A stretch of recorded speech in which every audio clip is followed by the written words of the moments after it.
Chaque fossile humain est une récompense. Ils sont si rares que la reconstitution de notre évolution est forcément fondée sur des preuves limitées. D'ailleurs, si on réunissait tous les fossiles humains trouvés jusqu'à nos jours, il suffirait à peine à remplir une remorque.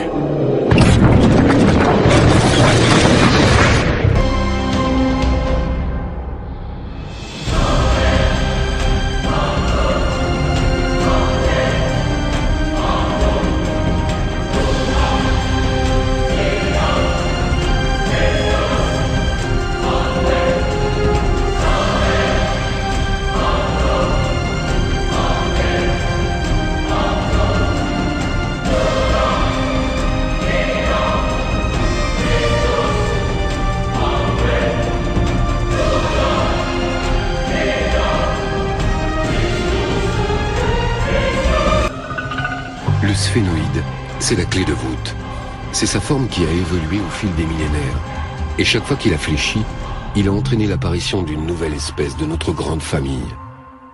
Or, phénomène extraordinaire, en 60 millions d'années, le sphénoïde a changé 5 fois de forme, pliant chaque fois un peu plus, et toujours dans la même direction.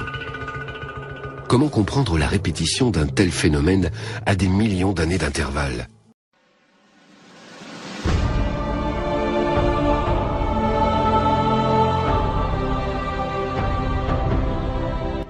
Notre processus évolutif serait le résultat d'une logique interne qui aurait conduit nos ancêtres d'il y a 60 millions d'années vers l'homme d'aujourd'hui et qui nous pousse déjà vers l'homme de demain. Pour la première fois apparaît un fil rouge qui semble traverser toute l'histoire de l'évolution, des premiers primates jusqu'à l'homme moderne. En étudiant le développement de cet os chez différentes espèces de primates, Anne d'Ambricourt découvre qu'il fléchit d'une manière identique, mais avec plus d'amplitude chez l'homme que chez les autres espèces. Comme s'il était guidé par une même dynamique, comme s'il existait quelque part en nous une mémoire de l'espèce, une mémoire du chemin parcouru par l'évolution. Manifestement, il y a une mémoire interne, parce que si cette mémoire n'existe pas, le processus de flexion de la base, j'entends plus important, ne se répète pas. Quand par malheur le sphénoïde de l'embryon ne fléchit pas, voici le crâne de l'enfant qui vient au monde. Il n'est bien sûr pas viable. Le cerveau est à peine ébauché et la mâchoire énorme.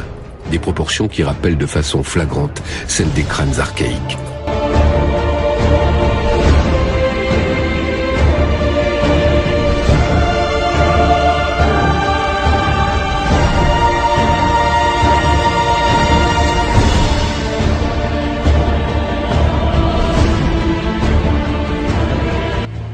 Si la mémoire de cette dynamique s'est transmise au fil des millénaires, qu'elle existe quelque part au cœur de nos cellules, alors cela voudrait dire que le moteur de notre évolution n'est pas à l'extérieur, mais à l'intérieur de chacun de nous. C'est donc une histoire constamment interne. Et l'extérieur n'intervient qu'après, de façon seconde. Manifestement, donc ce qui se dégage de cette nouvelle approche, maintenant depuis une vingtaine d'années, c'est que si l'environnement a un rôle, il n'est pas suffisant.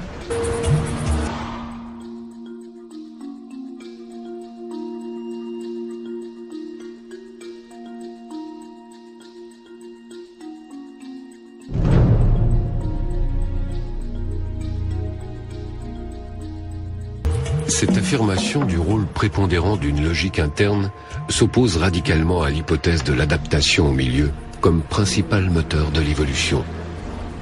Mais alors, pour la question du climat, je reviens sur la question très précise. Est-ce que... À l'Académie des sciences, lorsqu'Anne d'Ambricourt expose ses découvertes et la théorie dans laquelle elles s'inscrivent, elle se heurte à forte résistance. Avec un changement du milieu. Je voudrais dire à Anne d'Ambricourt que je l'ai bien écouté, ça m'intéresse toujours son discours. On est en opposition depuis longtemps à propos de l'adaptation au milieu. Moi, je reste convaincu que l'hominidé, que le préhumain, à ces époques anciennes, est totalement soumis au milieu.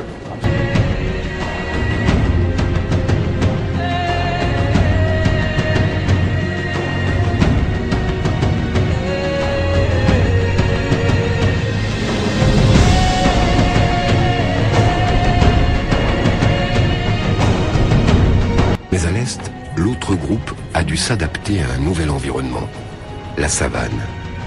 Pour survivre et repérer leurs prédateurs, ces singes ont dû se redresser au-dessus des hautes herbes, donnant ainsi naissance aux premiers australopithèques. Cette hypothèse séduisante faisait de l'adaptation au milieu la cause principale de l'évolution. Mais les découvertes récentes la remettent complètement en question. L'hypothèse de la savane, avec laquelle j'ai grandi, est morte. L'hypothèse de la savane est dépassée. Vous pouvez ouvrir la fenêtre et jeter l'hypothèse de la savane. Elle n'est plus défendable. Donc si ce n'est pas cela, la raison du redressement de l'homme, si on ne peut l'expliquer ainsi, où en sommes-nous? Nous sommes revenus à la case départ.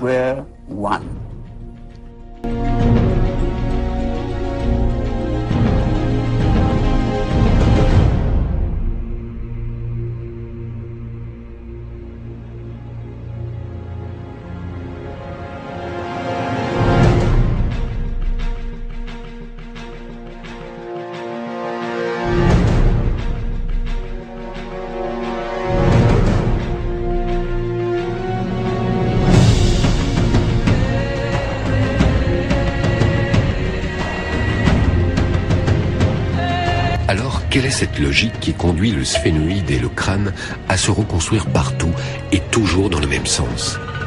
Comment un tel mécanisme peut-il exister et se transmettre? Pour le comprendre, c'est vers la génétique que les paléontologues se tournent. Il y a une répétition d'une cause. Cette cause génétique, en tout cas elle est mémorisée, elle est donc héréditaire, eh bien on la retrouve, elle est conservée. Elle est interne, elle est transmissible.